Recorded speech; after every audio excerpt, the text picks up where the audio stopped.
अच्छा, ये हमारे करारदाद है और हम सब आए हैं। हमारी ख्वाहिश है कि नेक्स्ट जो इजलास हो इसमें ये पेश किया जाए। ये इमरान खान के बारे में हम चाहते हैं कि उसकी रिहाई हो और उसके खिलाफ गैर कानूनी मुकदमात जो है खत्म हो।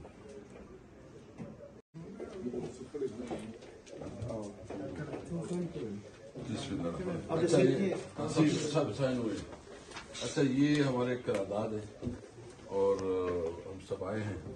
हमारी ख्वाहिश है कि नेक्स्ट जो इजलास हो इसमें ये पेश किया जाए। ये इमरान खान के बारे में हम चाहते हैं कि उसकी रिहाई हो और उसके खिलाफ गैर कानूनी मुकदमात जो है खत्म हो। अल उमर फर्नीचर हाउस हर किस्म का चिन्योटी, गुजराती, लाहौरी, घरेलू, दफ्तरी और स्कूल फर्नीचर मुनासिब नरखों पर दस्तयाब है। प्रोप्राइटर मोहम्मद अली अब्बासी 0316529241, प्लाजा अल खलीज 1, फारूक आजम रोड, ढोक अली अकबर, सादिकाबाद, रावलपिंडी।